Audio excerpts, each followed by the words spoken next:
Jeremy, it's lovely to talk to you. Good to be here.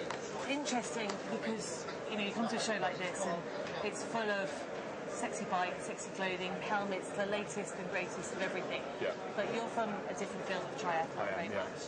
And your field is sports psychology. Yeah. How did it all kick off? Because I know your background is football, actually, isn't it? Well, yeah. I used to be a semi-pro footballer, and so I've got some idea of competing at a reasonable level. And I had a proper job as an accountant and finance director, all that stuff. And about 10 years ago, I moved out of that into what was then, I suppose, life coaching, business coaching. And I came across something called Neuro-Linguistic Programming, NLP. You may or may not have heard of that.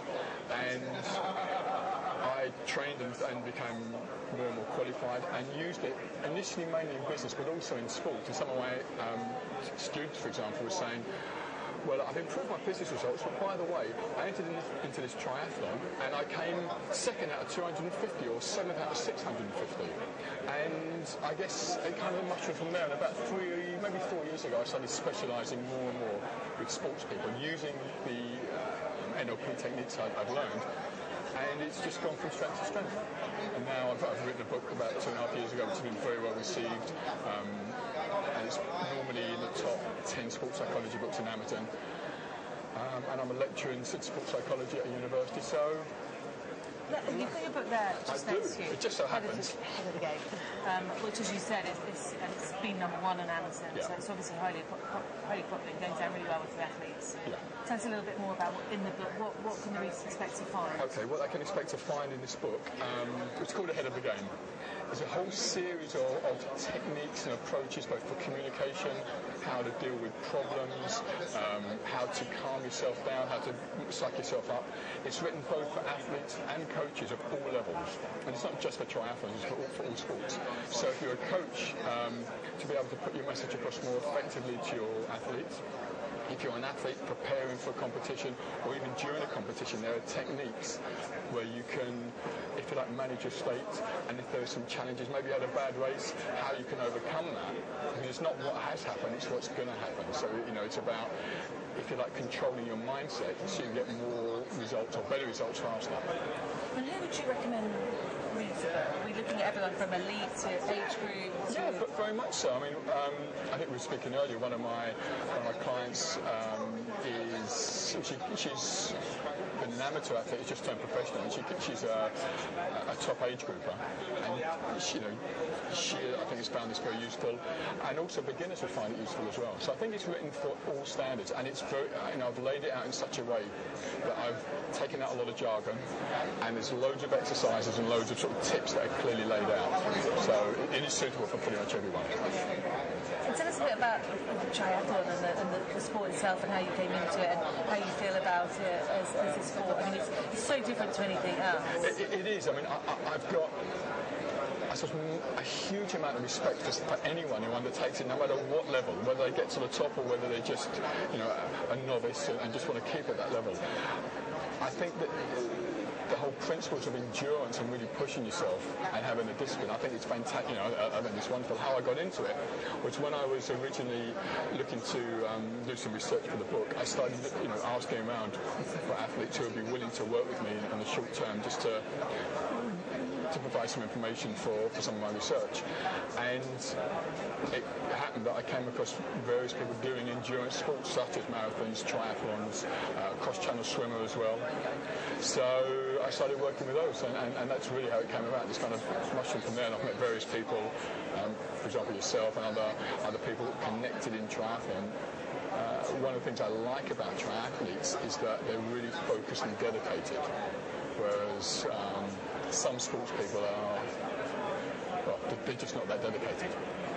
And I think it's always an interesting debate. You can, and there is obviously some very talented athletes in our sport, in all sports, but just how important is, and this, in my experience through my old coach, he always used to say, it's 90% in the mind. I mean, that might be a big number, but how much do you think, having worked with athletes in so many different fields, different sports, different levels, do you think that the mind plays a part in actually winning? Well, let me put it in the words of people like Sally Gunn, and this is in various books, so you can, you can read up on it. I haven't actually met Sally personally. She said that on the starting line, up to 90% of the results depends on what goes on in there. So yes, you've got to have the natural ability and have worked hard. But given if you're in a final, for example, where everyone is really excellent, it's the people who have got their head right which makes a difference. So it's essential. So you can have, the massive VO2 max, you can have all the talent you like, but if the mind's not... Absolutely. If you get too nervous. I mean, one of my clients, for example, a triathlete, she did it mainly for fun, although she's fairly accomplished. She said that before races, her resting pulse was 140. Well, it should be something like 80. And I'm not a sports scientist, but my understanding is that has impact on lactic acid. It helps create lactic acid. And one of her concerns was, because her friends came to watch her, she was more concerned about how they would feel,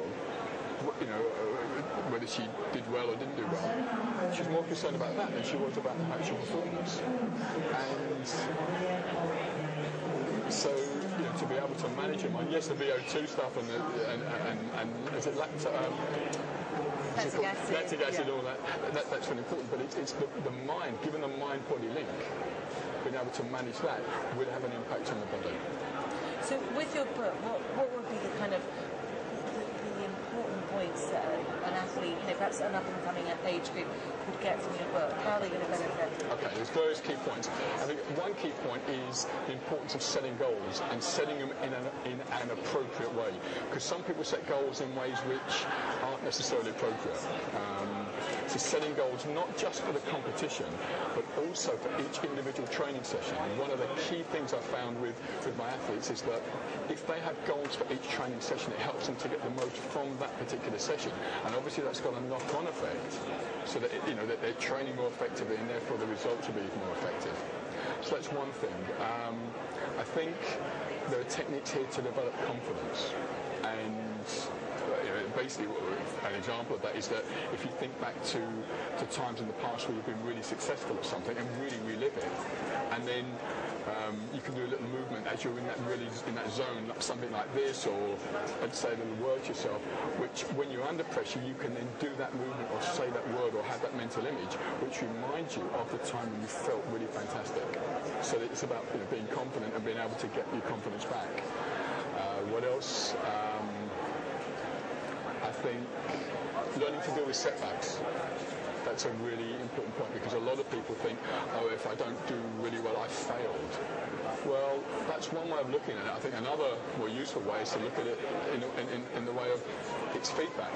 It's some information that I need to do something different next time. So rather than using it as a stick to beat yourself up, use it as an asset to help improve your performance. And I'm sure there are lots of other things, but those are, I think, three key things that are in the book. Those are for athletes. I mean, for coaches as well, there's some things around how to put your message across even more effectively to your coach, to your athlete. I hear some coaches tell athletes what they don't want them to do. So if I said to you, don't think of a bar of chocolate, you're going to think of a bar of chocolate. So it's kind of reverse psychology. Well, it is, but if you say rather than what you don't want to do, tell them what you do want them to do. So don't bend your elbow.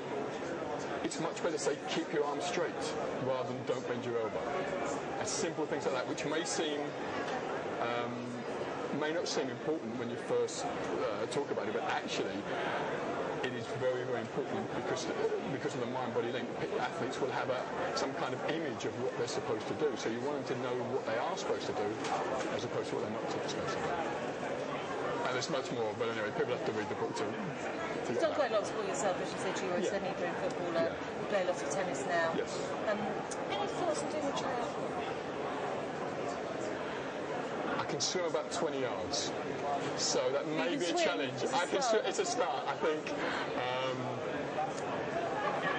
Probably, I've had thoughts, and it's just not something I personally would want to do. And mainly because of the swim.